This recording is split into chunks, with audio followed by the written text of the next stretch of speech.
आडवं येऊ नका फडणवीस साहेब, मला आडवं येऊ नका, माझ्या नादाला लागू नका. तुमचा नीट उभा काढल्याशिवाय मी तुम्हाला सोडणार नाही. मग त्या वाघोलीच्या महिलाने आंदोलन केलं, तुम्ही परवा त्याला जेलमध्ये टाकलं. वारे देवेंद्र फडणवीस सत्ता चालवायला निघाले आणि छत्रपतींचे विचार आम्हाला सांगणार. त्याच्यात नाही काही बहीण दिसली तुम्हाला. 350 पोरांनी आत्महत्या केल्यात. ते आमच्या आई बहिणीचं कंपाळाचं कुंकू पुसलंय. त्याच्यात नाही का देवेंद्र फडणवीसला आई बहीण दिसली. तुमच्या घरातल्या आईला इज्जत आहे आणि आमच्या मराठ्यांच्या आईला इज्जत नाही. कोणतं राज्य चालवता आणि तुम्ही कोणाला छत्रपतींचे विचार शिकवता. माटेफळ नगरीतील जमलेल्या माझ्या तमाम मराठा बांधवांना माझा मानाचा जय शिवराय.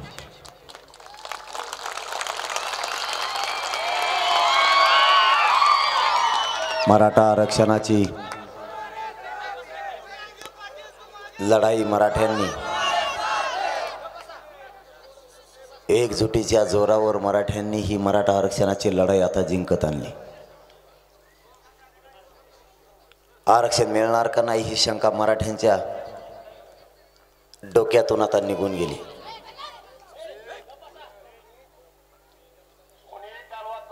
ते बंद करा पहिले, नाही ते फेकून द्या तिकडे. ते काम दाना ते उलटे कुठानेच लय करतात मराठीचे. त्या मुंबईला असंच केलं याने. मी एक म्हणलं ते तिसरंच करायचे. मी मुंबईला जायचं आधीच आझाद मैदानाला जाऊन बसले तर बसले, गप बी नाही बसले. तिथं जर त्यांना कोणी म्हणलं ना इथं VIP गल्ली आहे, मग तर भाता शिजायला टाकला त्याच्या दारात. कोणी म्हणलं इथं नाही हो, ह्यो झोन थोडा VIP, इथं काहीच करू नका, आंघोळीच करायला लागला. 2 घंटे झाला आंघोळच उरकाना त्याची. असे उलटे कुठाने करते. झाडावर उभा राहते, कुठं कशावर उभा राहते. तिथं बिल्डिंगवर गेले, 17व्या मजल्यावर गेले, कुंकुम गेले, त्यांनाच माहीत. असले उपस्त कुठानले करते. आता इतके लोक शांत बसले, त्यांनी मध्येच भोंगा सुरू केला. गप बसायचेच नाही. मराठा समाजाच्या डोक्यात आरक्षण मिळेल का नाही हा गोळ होता. परंतु एकजूट काय असते ही मराठ्यांना परिवर्तनवादी करून गेली. परिवर्तन काय असतं, समाज एकजूट कसा आणायचा आणि समाजाचे लेकरं मोठे कसे करायचे हे या मराठ्यांच्या एकजुटीनं मराठ्यांना दाखवून दिलंय. आरक्षण विषय संपला तरीही मराठ्यांनी असंच एकजूट राहा, कारण पुढेही खूप संकट आपल्या लेकरासमोर उभे राहणार आहेत. राजकारणासाठी आपल्यात फूट पडून देऊ नका. हा माझा नेता आणि तो माझा नेता. मराठ्यांच्या आरक्षणाच्या विरोधात कोणी बोलला की तो आपला नेताच नाही, असंच मराठ्यांनी इथून पुढे वागायचं. स्वतःची जात आणि स्वतःचे लेकरं एवढं डोळ्यासमोर ठेवायचं. जात वाचली पाहिजे आणि लेकरं पण मोठे झाले पाहिजे. नेता मोठं करायसाठी जातीच्या लेकरांना विष पाजू नका. आता स्वतःच्या लेकराच्या अन्नात माती घालू नका. जसं की आत्ता पाठीमागच्या काही काळात घडलं. आरक्षण न देणाऱ्या नेत्यांना मी बोललो, राग आला मराठ्यांच्या नेत्याला 10-15 जणाला. बाकी सगळे मराठा समाजाच्या पाठीशी आहेत. 10-15 जणांची त्याचा पक्ष जागा झाला, जात नाही जागी झाली. 7 महिने झाले आंदोलन सुरू आहे, तोपर्यंत एकही आमदार आणि मंत्री मराठ्यांच्या बाजूने नाही बोलला. मात्र त्यांच्या पक्षाला बोललो की म्हणले हा आमच्या पक्षाला बोलला. तुझा पक्ष आहे का तुझी जात आहे? तुझा बाप तुझा पक्ष आहे का तुझी जात तुझा बाप आहे? कधीपासून तू पक्षाला बाप मानायला लागला? म्हणजे तुला मराठ्यांनी मोठं करायचं आणि जातीच्या पोरांकडं त्यांच्या बाजूने बोलण्याऐवजी तू पक्षाच्या बाजूने बोलायचं. म्हणजे तुमचे लेकरं मोठे व्हावेत म्हणून आम्ही सगळ्या दुश्मनी अंगावर घ्यायच्या. आपल्या जातीचे लेकरं मोठे व्हावेत म्हणून आम्ही जीवाची बाजी लावून लढायची. आणि तुम्ही पक्ष कोण बोलायचं? याने कधी तुमचे लेकरं मोठे होणार आहेत? तुमची जात कधी प्रगत होणार? याचा विचार तुम्हाला करायचा आहे की नाही? तुम्ही जर पक्ष आणि पक्षाचे नेतेच मोठं करत राहिले तर तुमच्या पोरांना उसं तोडायला जावं लागेल. हमाल्या करण्याची वेळ मराठ्यांच्या पोरावर येईल. हे नेते आपण मोठे केलेत, यांच्याकडे तुम्हाला हात पसरायची गरज काय? तुमचेच लेकरं तुम्ही अधिकारी बनवा, तुम्हाला कोणापुढंच हात पसरायची गरज नाही लागणार.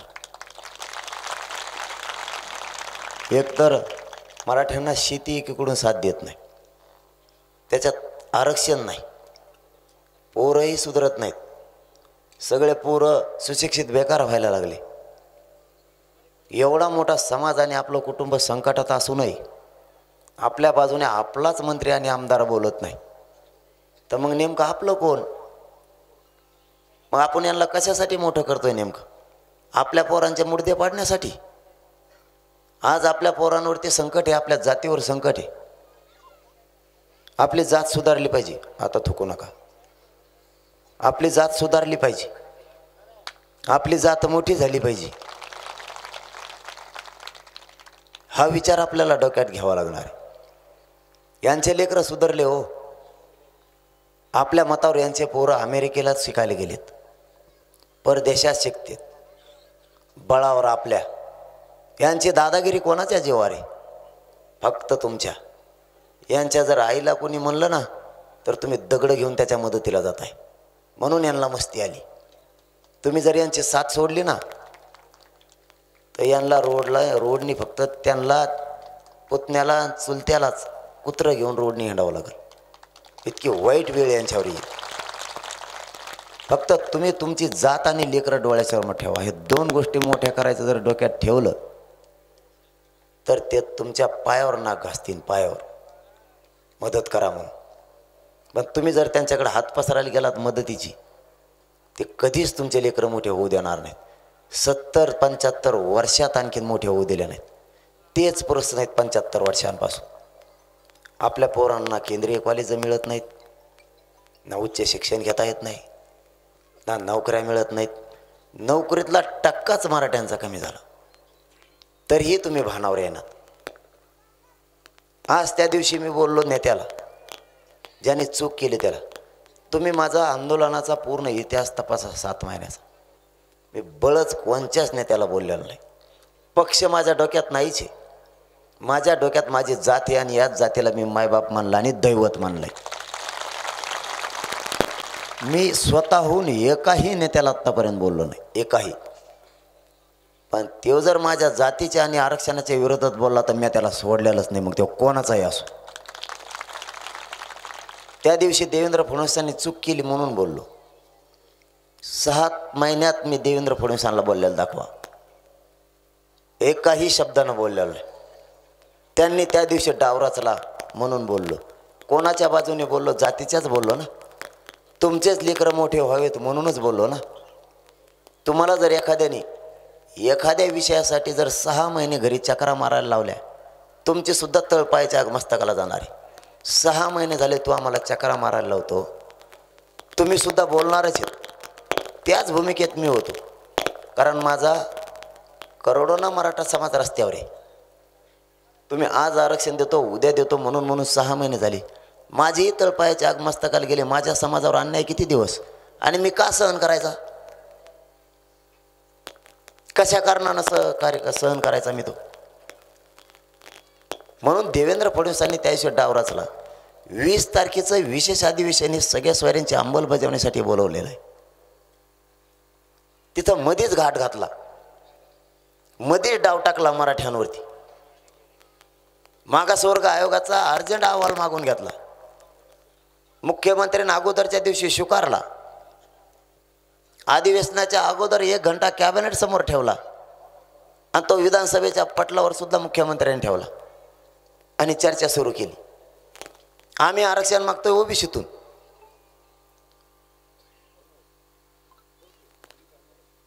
मोबाईल दर फेकून त्याचं तिकडं.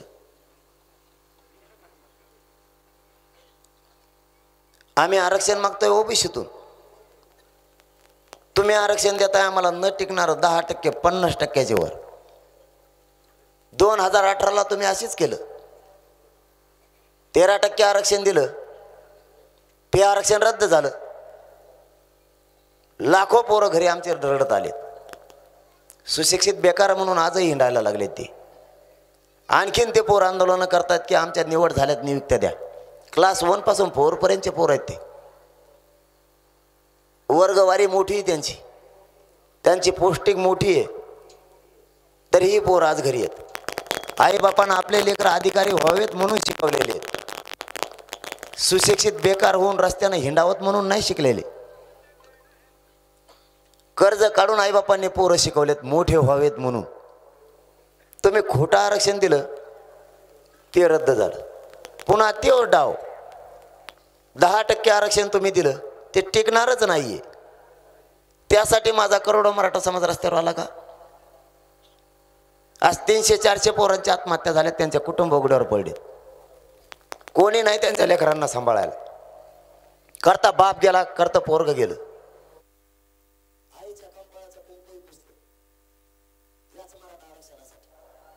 त्याचे छोटे छोटे 2-2 वर्षाचे लेकर टाव फोडायला लागलेत, बाबा कुठे म्हणून.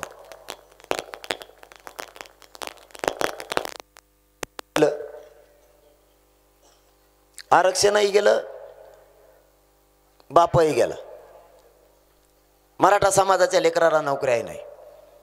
पुन्हा तोच डाव 10% आरक्षण दिलं आणि सगळ्या पक्षांनी एकमतानं त्याला मंजुरी दिली. ते टिकणारच नाही. ते दिलं कशाला? ती आमची मागणीच नाही. आम्ही मागतोय एक, तुम्ही देताय दुसरं. ही समाजाचा अपमान मी किती दिवस सहन करायचा? मी काय वेगळी आंदोलक नाहीये. मी प्रसिद्धीसाठी नाही आंदोलन करत. काय झालं आता? आरक्षण नाही, मी माईक नीट नाही.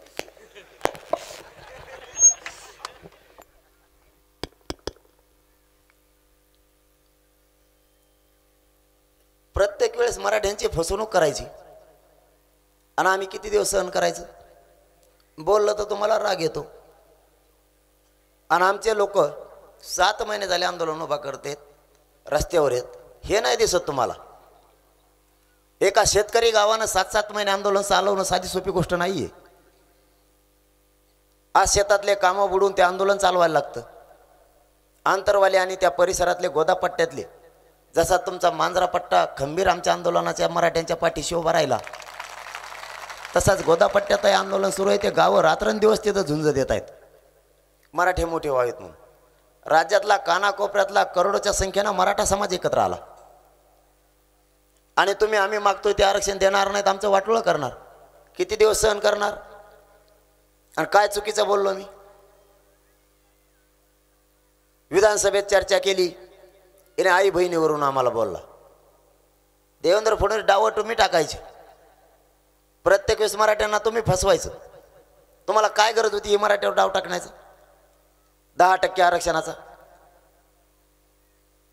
आणि आई बहिणीहून बोललो का नाही मला माहीत नाही, कारण 17 दिवसाचं उपोषण आहे, ते साधी सोपी गोष्ट नाही. ती चिडचिड होती. आणि बोललोय असं तर मी माता मावल्यांना मानतो सुद्धा, छत्रपतीच्या विचारावर चालतो. मी त्याच दिवशी दिलगिरी व्यक्त केलेली. तुझ्यासारखा मस्तीखोर नाहीये मी. तुला सत्याची मस्ती आहे, मला नाहीये. कारण मराठ्यांच्या विरोधात का आला तर मी त्याची कसलीच कदर करत नाही. मग ते कोणी असो, तो मराठ्याचा असो नाही तर तो कोणाचा असो. आई बहिणीवरून बोललो, तुम्हाला एवढं लागलं, सगळं सभागृह डोक्यावर घेतलं. सगळेचे सगळे एकीकडून झाले आमच्या नेत्याला बोलला म्हणून. तुझ्या नेत्याला बोललो, तुझ्या नेत्याला तू सांगायचं ना, आधी सूचना आपण काढली सगळ्या स्वारींची अंमलबजावणी द्या. मग जर त्यानंतर मी बोललो तर माझ्या कानाला धरा. तुम्ही देणार पण नाही. बोलल्यावर तुम्हाला रागही येणार. आणि काय वाईट बोललो? तुम्हाला माहित नाही उपोषण म्हणजे काय असतं देवेंद्र फडणवीस साहेब. कारण तुम्ही गोरगरीब जनतेच्या पैशाच्या जीवावर जगताय. आम्हाला घाम गाळावा लागतो, कष्ट करावे लागते. तुम्हाला उपोषण नाही कळणार. तुम्ही आमच्या मताच्या जोरावर त्या राजगादीवर बसलेला आहेत. तुम्हाला उपोषण कळायचं असलं 8 दिवस माझ्या शेजारी येऊन बसा, उपोषण करा. मग कळण उपोषण म्हणजे काय असतं. उपोषण ही साधी गोष्ट नाहीये. फडणवीस साहेब एकदा जर 8 दिवस उपोषणाला बसले ना, तुम्हाला कुंकुम कुंकुम तुमच्या हवानी गती कळणार सुद्धा नाही. तुम्हाला तुमची ढेरी सुद्धा तुम्हाला सापडणार नाही. कुंकडची टाकली ती. तुम्हाला योगा करायची सुद्धा गरज नाही. तुम्ही माझ्याकडे वजन औषध कमी करायचं औषध माझ्याजवळ आहे. तुमची एकही शीर डॉक्टरला सापडणार नाही सलाईन लावायला. माझ्या डॉक्टरला सापडत नाही. सापडायला 10 डॉक्टर झटत येत तरी सापडत नाहीत त्यांना. एखाद्या बार माझ्या हाडकालाच लावते शीर म्हणून आणि हात फुगल्यावर म्हणते धोकलं दिसतंय का नू. तुम्हाला नाही कळायचं फडणवीस साहेब उपोषण म्हणजे काय. गोरगरीब जनतेचे प्रश्न तुम्हाला नाही कळायचे. तुम्हाला एकच माहिती आहे, सत्तेच्या जीवावरती आपल्या बाजूने ये, नाही तर त्याला जेलमध्ये टाक. तुम्हाला 2च गोष्टी माहिती आहेत, कारण तुम्ही खुनशी आहेत. तुमच्याच पक्षाचे लोक मला फोन करून सांगतात हे लय खुनशी म्हणी. याने मला संपेलन त्याला पुढं आणलं, त्याला खाली घातलं आणि मला पुढं आणलं. पण आम्हाला म्हणता येत नाही म्हणी. आम्ही त्या पक्षात येत 1-2 कामं दिलेले नाहीत मग बिलगुती. पण तुम्ही बोलतात ते राईट हे. आम्ही आहेत अंधारातून मागं हो त्याचं एवढी बार माया नाही रात पोटात. कारण मी हे खरा, मी हे शेतकऱ्याचे, माझी ओरिजिनल मराठ्यांची अवलाद आहे. मी नाही खोटं बोलत. त्यांना पाहिजे असला तर मी नावासकट सांगू शकतो, अशी काही अडचण नाही. कोण कोण म्हणले ती कमीत कमी 5-6 डझन मंत्र्याचे आणि आमदाराचे मला फोन आले असते. गदळे म्हणून बेजार झालेत म्हणलं आमचे लोक. पण काय करता, बाहेर गेलं की 8% नाही जावा तर फायदा होऊन द्या ना. जावा तर दुसरेच बघितलेत आम्ही मोठाले बोक्केचे मध्ये टाकायचे सोडून इकडं आणलेत. सगळे भ्रष्टाचारी त्याच्या भोवती हिंडत सुगंधी अगरबत्ती असल्यासारखे. तर आपली काय कथा आहे म्हणे आपल्याला तवाच मध्ये टाकून दे. पण बरोबर तुम्ही करताय. आम्हाला तुमचा स्वाभिमान आहे. तुम्ही जाती एकत्र केली त्यामुळे आम्ही आहेत. तुम्ही नका काळजी करू. फडणवीसांच्या लक्षातच आहे ना पूर्वीचा मराठा नाही राहिला, आता बदललाय म्हणून. त्याला वाटतं खोटं आरक्षण दिलं पुन्हा सत्तेत येऊ. मी काय वाईट नाही बोललो. मी माझ्या जातीसाठी तळमळीनं बोलतोय की माझ्या गोरगरीब मराठ्यांचे लेकरं मोठे झाले पाहिजेत. आमचं आरक्षण द्या, तुमचं आमचं शत्रुत्व नाही. राजकारण माझा मार्ग नाही, मला राजकारणाचं देणं घेणं पण नाही आणि माझ्या समाजालाही नाही. आम्हाला फक्त आरक्षण पाहिजे. तुमचं राजकारण तुम्ही बिनधास्त करा, काही अडचण नाही. मग आम्हाला तुम्ही पडा, निवडून या, नाही तर तिकडे उलटे पालटे पडा, काही देणं घेणं नाही आम्हाला. आमचं देणं घेणं फक्त आरक्षणाशी. तुम्ही आरक्षण द्या, हेच मराठे तुम्हाला डोक्यावर घेऊन नसतील. तुम्ही नाही दिलं, आता मराठा हुशार झालेला आहे. तुमचा सुपडा सापच करणार राजकीय करिअरचा पुरा. आणि एवढं काय वाईट वाटलं त्यांना लगी. आई बहीण येऊन बोललो तर स्वतःच्या घरातली ती आई बहीण आणि दुसऱ्याच्या घरातली ती आई बहीण नाही. छत्रपतींचे विचार आम्हाला शिकवणार तुम्ही आणि राज्य चालवायला तुम्ही निघाले. आंतरवालीच्या माता माऊलींच्या डोक्याच्या चिंधड्या झाल्या. त्यावेळेस त्याच्यात तुम्हाला आई बहीण नाही दिसले का देवेंद्र फडणवीस साहेब. तुमच्या घरातली ती आई बहीण दुसऱ्याची ती आई बहीण नाही. ही कोणची नियत आहे तुमची. आमच्या आई बहिणीच्या डोक्यात बंदुकीचे दस्ते घातले, तिला 34 टाके पडले. तवा नाही का तुम्हाला आई बहीण दिसली. एका 9 वर्षाच्या लेकराच्या पायात गोळी शिरली. त्या मुलीची गोळी काढताना 1.5 लिटर तिच्या पायातून पाणी निघालं. त्याच्यात नाही का देवेंद्र फडणवीस साहेबाला आई बहीण दिसली. तुमच्या घरातली ती आई बहीण आणि आमच्या मराठ्यांच्या आई बहिणीला इज्जत नाही का. आम्हाला या राज्यात प्रतिष्ठा नाही, आम्हाला इज्जत नाही. जीवावर आमच्या निवडून यायचं आणि तुमच्या घरातली तुमची आई बहीण आणि आमच्या घरातली ती नाही. त्या वाघोलीच्या महिलाने आंदोलन केलं, तुम्ही परवा त्याला जेलमध्ये टाकलं. वारे देवेंद्र फडणवीस सत्ता चालवायला निघाले आणि छत्रपतींचे विचार आम्हाला सांगणार. त्याच्यात नाही काही बहीण दिसली तुम्हाला. 350 पोरांनी आत्महत्या केल्यात. ते आमच्या आई बहिणीचं कंपाळाचं कुंकू पुसलंय. त्याच्यात नाही का देवेंद्र फडणवीसला आई बहीण दिसली. स्वतःच्या घरातली आई बहीण आणि दुसऱ्याची ती आई बहीण नाही. आडवं येऊ नका फडणवीस साहेब, मला आडवं येऊ नका, माझ्या नादाला लागू नका. तुमचा नीट उभा काढल्याशिवाय मी तुम्हाला सोडणार नाही. मग तुम्हाला मात्र तुमची आई बहीण दिसती आणि आमची ती दिसत नाही. आमच्या अंतरवालीच्या माता माऊलींच्या पायात गोळ्या शिरल्यात गुडघ्यात. तिला आत्ताही शेतात जाता येत नाही. तिचा संसार उघड्यावर पडलाय तुमच्यामुळं. त्याच्यात नाही का तुम्हाला आई बहीण दिसली. आमच्या पोरांच्या पोटात 35 ते 40 गोळ्या आहेत. लिला होते, हॉस्पिटल ऍडमिट केले, नाही निघाल्या. आजही त्या पोरांना चालता येत नाही. त्यात नाही का तुम्हाला लेकरं दिसले तुमचे. आम्ही तुम्हाला आई बहिणीवर बोललो एवढं लागलं. तुमच्या घरातल्या आईला इज्जत आहे आणि आमच्या मराठ्यांच्या आईला इज्जत नाही. कोणतं राज्य चालवता आणि तुम्ही कोणाला छत्रपतींचे विचार शिकवता. नाही सहन करणार आम्ही अन्याय. मराठ्यांना तुम्हालाही सांगतो, आपल्या आई बहिणीचे ओळ विसरू नका. जर यांनी अशी दहशत चालू ठेवली तर यांचा राजकीय सोपडा साफ केल्याशिवाय मागे सरकायचा नाही. आता हे मस्तीत जगायला लागले. त्या काही माता माऊलींचे टाके सुद्धा कोरडे पडायला तयार नाहीत. आताही डोक्यातून पाणी निघतं त्यांचं. येऊन बघ मग अंतरवालीला. तुम्हाला मात्र तुमच्या आई बहिणी दिसतात आणि दुसऱ्याच्या दिसत नाहीत. आणि मला शिकवणार तुम्ही छत्रपतींचे विचार.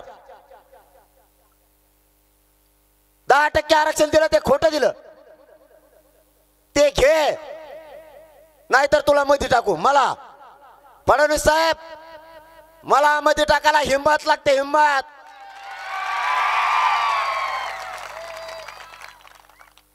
हे मराठ्यांचं जर आगामावर खवळला ना तर दाराचा उंबरा सुद्धा ओलांडता येणार नाही तुम्हाला. कोणती भाषा शिकवता तुम्ही मला. मी काय भ्रष्टाचारी नाहीये. तुम्हाला भ्यायला तुमच्या बाजूने यायला. समाजाला मी मायबाप मानलाय. 7 महिने झाले माझं कुटुंब मी या समाजासाठी बाजूला सारलंय आणि या समाजाला मायबाप मानलाय. यांच्याशी नाही गद्दारी करू शकत मी. आणखी नाही घराचा उंबरा मी बघितला नाही कसा आहे. तुम्ही ती धमकीची भाषा मला नाही शिकायची. माझ्या समाजाला तुम्ही कसं आरक्षण देत नाही तेच मी पण बघतो. फक्त माझ्या शरीराने साथ दिली पाहिजे. मला यांच्या मुटक्यावर बसून आरक्षण घेणार आहे मी. गोरगरीब माझ्या मराठा समाजाला फसवता, सत्तेवर येता, सत्तेची मस्ती आम्हालाच दाखवता. 6 महिने विश्वास ठेवलाय शिंदे साहेबांवरती मराठ्यांनी. तेही म्हणायला लागले लिमिट तोडलं तर मी करेक्ट कार्यक्रम करत असतो. माझा भाऊ, तुम्ही चुकीचं पाऊल उचलायला लागलात. तुम्ही जर मर्यादा तोडल्या ना, हे मराठे तुमचा करेक्ट कार्यक्रम केल्याशिवाय तुम्हाला सोडणार नाही. माझ्या नादाला विनाकारण लागू नका. शिंदे साहेबाला मराठा समाज मानत होता. त्या दिवसापासून मराठा समाजाच्या नजरेतून मुख्यमंत्री सुद्धा उतरले. मोठं मराठ्यांच्या जीवावर व्हायचं आणि मराठ्यांच्याच पोराच्या अन्नात विष घालायला निघायचं. ते दुसरा एक ते जामनेरचं ते गिरीश महाजन डबड. ते म्हणताय जरांगे पाटलाच्या आम्ही लाड केले. काय लाड केले तो मग? तो काय मला कॉफी पाहिली का? तो पाळणा बांधून त्याला झोका देतो तुम्हाला. तोच अंतरवालेला आला, आमचा चहा फुकट पिऊन गेला. 20 रुपयाची पाण्याची बाटली आमची पिऊन गेला. 20 रुपये आमच्यासाठी लय महत्वाचे आहेत. घामाचे पैसे ते मराठ्याचे तुझ्यासारखे हरामीचे पैसे नाहीत आमचे. ते आमच्या ग्रामपंचायत मध्ये पोहे खाल्ले निघाले तो दातातले आणखी मला शिकवायला. त्याचे लय लाड केले. ते जत्रातला 15 रुपयाचा बेल्ट लावताय कामराला इन करताय चेडीवर कडीत चलताय गुंकडे बी दलिंदर सगळ्या दुनियाचं व्यासपीठावर बसल्या बसल्या झोपत आहे. मला शिकवायला निघाला. फडणवीस साहेब त्याला आवरा, पुन्हा जर बोलला तर गाठ मराठा संघ आहे. त्याच्या बी डोक्यात आहे नाही. जामनेरचे त्याच्यानंतर मराठी अंतरवालीत आलेत. त्यांनी सांगितलं आम्ही कुणबी आहेत पण मराठीचे आहेत. तुमच्याबद्दल आमच्या मनात खूप माया आहे. आम्ही 34% तिथं तुम्हाला बोललेला आमच्या ही जिवारी लागले. आम्ही त्यांचेच आहेत पण यावेळेस बघतो त्याच्याकडे. आता घे वाजून तुझं तूच. आता काय गरज आहे का बोलायची? त्याला काय बोललो का? ते मराठ्याचे एक 10-15 आमदार बाकीचे मराठ्यांच्या बाजूने उभा राहत आहेत. ते म्हणतात आमच्या नेत्याला बोलला. तुझा नेता आहे का जात आहे? हे आरक्षण कोण घेणार नाही. हे राज्यापासून केंद्रापर्यंत आरक्षण आहे. राजकारणी मराठा सुद्धा घेणार आहे. नोकरदार सगळा मराठा समाज घेणार आहे. शेतकरी कष्टकरी मराठा सगळा घेणार आहे. व्यावसायिक मराठाही घेणार आहे. सगळ्यांचे लेकरं राज्यापासून केंद्रापर्यंत अधिकारी बनणार आहेत. आणि तेच आपल्याला IAS IPS दर्जाचे अधिकारी बनलेले आपले लेकर आपल्याला बघायचे. आणि तुम्ही जातीचं काम करत असताना जातीच्याच लोकांना विरोध करणार तुमच्या नेत्यासाठी. तुम्हाला जाता जाता एक विनंती करून सांगतो, बेसावध राहू नका ना. आसपास बघा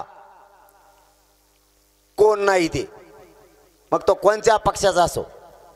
त्याला समजून सांगा. गाव खेडे सगळे पिंजून काढायला सुरुवात करा आता पुन्हा. त्याला सांगा आपल्या जातीचा प्रश्न आहे, राजकारण नंतर बघू. ही संधी आलेली, ही संधी सोडायची नाही. ओबीसीतून आरक्षण एकदा मराठ्यांना मिळवून घ्या. पुन्हा आपलं आपलं राजकारण आपण आपलं करू. पण आज राजकारण करू नका. जातीच्या पोरांच्या पाठीशी उभा राहू. त्याच्या पाय पडून सांगा. जर त्याने नाही ऐकलं, नेत्याकडूनच ओढलं, त्याला पुन्हा दारात उभा राहून देऊ नका कधीच. त्याला सरळ सांगायचं, ज्यावेळेस आमच्या पोरांना तुमची गरज होती त्यावेळेस तू नाही आला. आज निवडणूक आली तर नेत्यासाठी मत मागायला आमच्या दारात आलाच कस काय तू? आमचे पोरं मोठे होणार होते त्यावेळेस कुठे गेला होता? मग ग्रामपंचायत सदस्यापासून मंत्र्यांपर्यंत एकालाही सोडायचं नाही. कोणालाच दारात उभा राहू द्यायचं नाही. त्याच्याशिवाय आपले लेकरं मोठे होणार नाही. याबरोबर तुम्हाला आणखीन सांगतो, पुन्हा एकदा आपल्याला एकजूट दाखवण्याची वेळ आली तर एकत्र या. एकदा तुम्हाला हाक दिली होती त्यावेळेस 1.5 ते 2 करोड मराठी अंतरवालीला आले होते. जर फडणवीसांनी अशीच गुंडगिरी सत्तेच्या जोरावर त्या पदाचा गैरवापर करून दहशत आणि दडपशाही जर मराठ्यांवरती खोटे गुन्हे दाखल करण्याची सुरू ठेवली तर पुन्हा एकदा आपल्याला 5 ते 6 करोड मराठ्यांना आता एकत्र यावं लागतंय. शक्ती दाखवल्याशिवाय पर्याय नाही. आपण 900 एकर रान बघितलंय सुद्धा. आपण 10 पॉईंट बघितले, त्यातलं एक कोणचा फिक्स करायचा आहे. आपल्याला पार्किंगला फक्त 2000 एकर रान लागतंय, ते मिळत नाही. हे मिळाल्याच्या नंतर आपल्याला तशी वेळ मला नाही वाटत येईल एकत्र येण्याची. पण जर आली तर लेकरासाठी ताकदीनं गावाचे गावं बाहेर निघा. एकानाही घरी थांबू नका. झाडून पुसून गावं तिकडे आले पाहिजेत. ज्याच्या गावात चोरी होईल ते गाव सगळं आलं म्हणायचं आंदोलनाला. एकाना बी घरी राहायचं नाही. माता मावल्यांचा ऊन असू नाही तर वादळ असू नाही तर पाऊस असू, एक दिवस सगळ्यांनी व्यावसायिक नोकरदार शेतकरी सगळ्या मराठ्यांनी कामं सोडायची. आपल्या जातीसाठी आणि लेकरासाठी ताकदीने एकत्र यायचं. हिंगोली आणि लातूर हे जर बाहेर पडले जिथं ठिकाण असेल तिथं, तर तुमचं पुढचं टोक पाहिजे कार्यक्रमाच्या ठिकाणी शेवटचं पाहिजे. कोणचं गाव आहे तुमचं? माटेफळमध्ये. 200 किलोमीटरवर तुम्ही 2च जिल्ह्याचे लोक उभा राहिले पाहिजे. इतक्या ताकदीने बाहेर पडायचं. तुम्ही जिथं उभा राहाल तिथंच सभा सुरू झाली पाहिजे. आणि गर्दीत शिरायचं नाही असं म्हणू नका, गर्दीच तर करायची. इतक्या ताकदीने या की ड्रोनच्या कॅमेऱ्यात सुद्धा मराठी बसले नाही पाहिजे. ड्रोन जर उसात पडले तर सापडत नाही पाहिजे फिरून. सावध व्हा. राजकारण्यासाठी आपल्यात फूट पडू देऊ नका. माझा शब्द आहे तुम्हाला. जेलला जरी सडायची वेळ आली तरी सडन, पण मराठ्यांना आरक्षण दिल्याशिवाय मी 1 इंच सुद्धा मागे हटत नाही. आता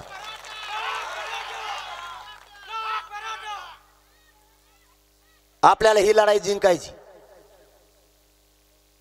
सरकारचं दुखणं तेवढंच आहे. मी त्यांना फुटत पण नाही आणि मॅनेज पण होत नाही. देवेंद्र फडणवीस इतक्या खालच्या विचाराचे की खूप मराठ्यांचा द्वेष त्यांच्या मनात इतका भरलेला आहे की आत्ता या निमित्तानं बाहेर पडलेला आहे. साध्या साध्या गोष्टीवर सुद्धा मराठ्यांविषयी द्वेषी.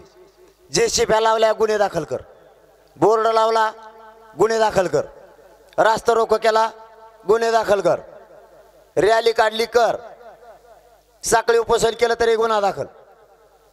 मी आता दौऱ्यात आहे. पाठीमागच्या 15 दिवसापासून रोडचा बंदोबस्त सुद्धा कमी केला. इथल्या पोलीस बांधवांना दोष देऊन काहीच उपयोग नाही, कारण मस्ती त्याला आहे. यांचा काय दोष आहे? पद तुम्ही दिलंय, तुमची चूक आहे ती. मुलगा म्हणून मी, मायबाप म्हणून तुम्हालाच दोष देणार. तुम्ही यांना डोक्यावर घेतलंय. तुम्ही यांना डोक्यावर घेतलं म्हणून ते आज आपल्या पोरांच्या मुटक्या मोडायला लागले. गैरवापर सुरू झाला. अति गैरवापर सुरू झालाय.